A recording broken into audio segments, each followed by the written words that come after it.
आलक रामदेव जी बाबा। मित्रों, कुल देवता जिनके प्रसन्न होते हैं उनके घर की खुशहाली देखने को ही बनती है। उनके घरों में हमेशा खुशहाली ही बरसती है और उनके इष्ट देव हैं वही प्रसन्न रहते हैं, उनके पितर प्रसन्न रहते हैं, उनके घर में हमेशा फलता फूलता रहता है जिनके कुल देवता प्रसन्न रहते हैं। और जिनके कुल देवता नहीं प्रसन्न रहते उनके घर में हारी बीमारी, तंगहाली और मुकदमे, केट कचेरी ऐसी परेशानियां उनके बनी ही रहती है। जो हमारे कुल के देवता है, जब बच्चा पेट में होता है ठीक उसी समय हमारे कुल के देवता उसके साथ हो लेते हैं, उसकी रक्षा करते हैं। कुल के देवता है जो हमारे साथ 24 घंटे रहते हैं। अगर हम उन्हें नहीं मनाएंगे, उनको नहीं पूजेंगे तो वे फिर हमारा साथ नहीं देंगे। और जब हमारे कुल देवता हमारा साथ नहीं देंगे तो बुरी शक्तियां हम पर अटैक करेंगे, लोग हम पर काला जादू या काला इल्म करा के हमारी परेशानी खड़ी करेंगे और अनेक प्रकार की बीमारियां घेरेगी और परेशानियां बहुत ज़्यादा बढ़ जाएगी। हमारे देश में तो लगभग कुल देवता को पूजते ही पूजते हैं। विदेशों से हमारे पास बहुत बार फ़ोन कॉल आती हैं कि हमें फला परेशानी है या वह परेशानी है। जब हम उनके घर के बारे में देखते हैं, पूछा लगाते हैं तो ज़्यादातर परेशानियां उनके कुल देवताओं के ही निकल कर आती है, क्योंकि बाहर देश जाने के कारण उन्होंने अपने कुल देवता को छोड़ दिया और कुल देवता को छोड़ने के कारण उनके घर में परेशानियों ने घर कर लिया आके। हर तरह की परेशानी, काम धंधे में दिक्कत, हारी बीमारी और कोर्ट कचहरी के मुकदमे, ढंग से कोई काम को न बनना, ऐसी समस्या उनके साथ हमेशा बनी रहती है। तो मित्रों, मैं भगत हेतराम आज आपको जानकारी दे रहा हूँ अपने कुल देवता को घर में कैसे लाएं, कैसे कुल देवता को मनाएं, जिससे आपके ऊपर किसी प्रकार की परेशानी ना आए और आपका रोजगार है, जो धंधा है, वह तरक्की करे। तो मित्रों, अगर आप अपने कुल देवता को हमेशा याद रखेंगे, उनके जिस दिन उनकी पूजा का दिन आए उस दिन उनको भोग लगाएंगे, उनकी नाम की पूजा निकालेंगे, घर में आरती लगाएंगे, उनके नाम का जागरण जुम्मा कराएंगे तो आपके घर में परेशानियां आएगी ही नहीं। तो मित्रों, सबसे बड़ी परेशानी का कारण होता है घर में कुल देवता और पितृ देवता। जिनके कुल देवता और पितृ देवता नाराज होते हैं तो उन्हें परेशानी आती ही रहती है, क्योंकि जिनके घर के कुल देवता और पितृ देवता मजबूत रहेंगे, प्रसन्न रहेंगे तो उनके घर में परेशानियां नहीं घुसने देंगे, क्योंकि वो गेट के ऊपर सोटा लेके खड़ा रहेंगे। कोई भी परेशानी घर में आएगी, हारी बीमारी आएगी तो उसे बाहर निकाल देंगे और अगर कोई तांत्रिक तंत्र करना चाहेगा तो उसे ही कूट बांट के भगा देंगे। तो इसलिए अपने कुल देवता को और अपने पितृ देवता को हमेशा प्रसन्न रखें, उनके नाम की भजन पूजन, उनके नाम का चालीसा हमेशा अपने घर में करते रहें। उनके नाम के दिन उनका जो भी भोग लगाया जाता है भोग लगाते रहें। तो मित्रों, अगर आपको अपने कुल देवता का नाम पता नहीं याद है तो भी आप उनके कुल देवता के नाम से ओम कुल देवाभ्य नमः यह बोलते हुए उनके नाम का आप भोग लगाएं, भगवान शिव के मंदिर में लगाएं या आपका कोई इष्ट देवता है उस मंदिर में लगाएं कि हे मेरे इष्ट देव, यह जो मैं भोग प्रसाद लगा रहा हूँ ये मेरे सिर्फ और सिर्फ मेरे कुल देवता को ही प्राप्त हो, जिससे मेरे कुल देवता प्रसन्न हो। अगर आप इस विधि से अपने कुल देवता को भोग लगाएंगे तो एक दिन आएगा कि आपके कुल देवता आपको सपन में आकर अपना नाम बताएंगे, अपना धाम बताएंगे और अपने पूजन की विधि भी बताएंगे। मित्रों, कुल देवता सबसे बड़े हैं। जिस घर में कुल देवता की हमेशा पूजा अर्चना होती है उस घर में परेशानियां नहीं आती है।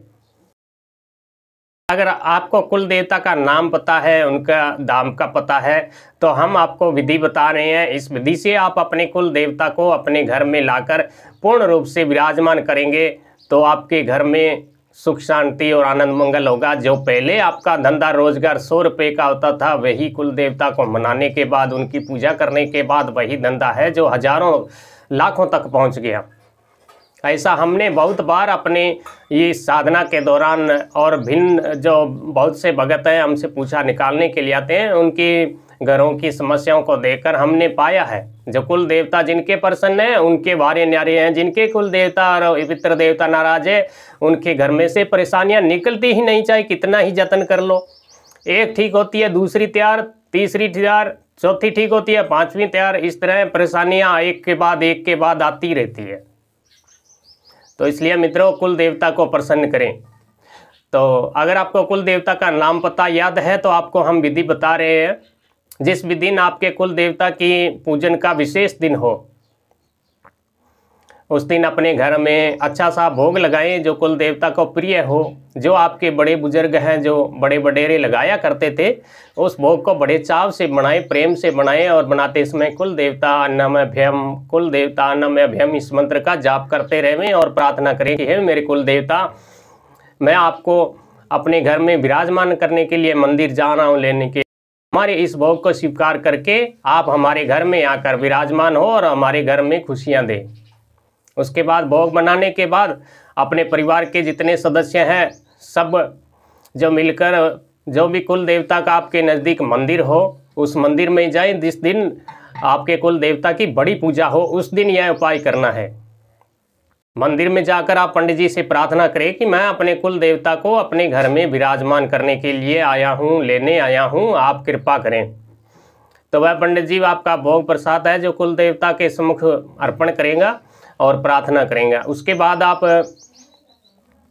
वहाँ से एक तस्वीर लेंगे और एक नारियल अपने साथ लेकर जाएंगे। पहले अपने कुल देवता की तस्वीर और नारियल, और वहाँ अपने कुल देवता के तस्वीर के सामने या मूर्ति है तो मूर्ति के समक्ष रख दें और वहीं बैठकर कुछ देर प्रार्थना करें, पूजा करें और प्रार्थना करें कि हे मेरे कुल देव, हे मेरे परमेश्वर, हे मेरे परिवार का पालनहार करने वाले कुल देवता, आप हमारे घर चलें, हम आपको लेने आए हैं। आप हमारे घर में स्थायी रूप से विराजमान होकर हमारी सेवा स्वीकार करें और हमारे घर की समस्याओं का नाश करें।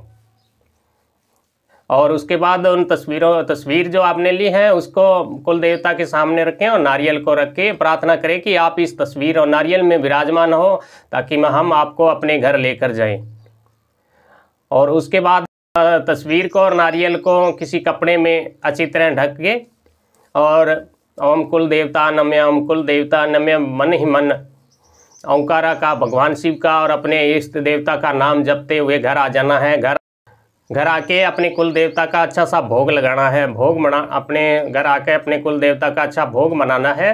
और भोग मनाने के बाद गाय के गोबर के उपलों के ये धूपिये बनाने हैं, जो उपले बनाने हैं, और उनके ऊपर आप देसी घी से जोत लेंगे। अपने कुल देवता को विराजमान करके अपने घर में अपने कुल देवता के लिए आसन अच्छी तरह आप स्थापित करें। किसी आसन पर उनको स्थान दें, उनका आसन बिछाकर, लकड़ी के आसन पर हो तो उत्तम है, अन्यथा आप साधारण कोई आसन आपके जैसा भी आपके घर में हो, आप अपने कुल देवता को उसमें विराजमान करें। और उसके बाद आप अच्छा सा भोग बना के अपने कुल देवता को जोत लेंगे। जोत में आपके थोड़ा सा घी डालेंगे और प्रार्थना करेंगे तो तुरंत उसमें जोत आ जाएगी और आपके कुल देवता आपका भोग प्रसाद स्वीकार कर लेंगे। और उसके बाद अपने कुल देवता की आरती करेंगे और दीपक को प्रज्वलित करेंगे और प्रार्थना करेंगे कि मेरे कुल देवता, मैं 11 दिन तक लगातार अटल आपकी दीपक अपने पूजा घर में जहां आपने अपने कुल देवता को विराजमान किया है उस स्थान पर जलाऊंगा और आप मेरे इस घर में विराजमान होकर हमारे घर की समस्याओं का नाश करें। उसके बाद अगर आपको अपने कुल देवता की चालीसा कोई मंत्र याद है तो ठीक है, नहीं तो जो भी कुल देवता का नाम है वह नाम से पर पूजा करें, प्रार्थना करें। अन्यथा ओम कुल देवाय नमस्तुते, ओम कुल देवाय नमस्तुते इस मंत्र का जप करें और सुबह शाम अपने कुल देवता की पूजा करें और दीपक 11 दिन तक अटल रखें और 11 दिन लगातार अपने कुल देवता को भोग लगाएं। और 11वें दिन कुछ कन्याओं को भोजन करा के और अपनी जो विधि है, पूजन स्थापना विधि है कुल देवता की, उसको उद्यापन कर दें। तो इस विधि से आपके घर में फिर कुल देवता स्थापित हो जाएंगे। फिर आपके घर में किसी भी प्रोग्राम हो, चाहे अच्छा दिन जो भी आए, महीने में एक दिन, जिस दिन आपके कुल देवता के विशेष पूजन हो उस दिन तो आप भोग लगाएंगे। विवाह है, कोई भी मांगलिक कार्य है, उस दिन अपने कुल देवता के नाम से पूजन करेंगे, उनकी ध्वजा अर्पण करेंगे, उनको नाम से नारियल अर्पण करेंगे और जोत लेंगे और सुबह शाम रोज़ाना अपने कुल देवता को दीप दिखाएंगे। तो इस विधि से आप अपने कुल देवता को घर में विराजमान करके और पूजन करेंगे तो फिर देखिएगा चमत्कार। जो परेशानी आपके घर में आ रही थी पहले, जो एक के बाद एक आ रही थी, बस सब जो है हट जाएगी और आपके घर पर कुल देवता की कृपा हो जाएगी। तो आप देखिएगा चमत्कार कैसे आपके घर में काम धंधे में रोज़गार में बढ़ोतरी होती है। जो आप पहले 100 रुपये कमा रहे थे वहीं आप अपने कुल देवता को विराजमान करने के बाद हजारों सैकड़ों लाखों पर पहुंच जाएंगे। तो मित्रों, सबसे ज़्यादा समस्याओं की जड़ है कुल देवता, और अगर आप कुल देवता को मना लिए हैं तो आपके घर में खुशियां आएगी। अगर आपसे हमसे किसी एक प्रकार की जानकारी चाहिए तो आप कमेंट कर सकते हैं। जय रामदेव बाबा, खमा गणी।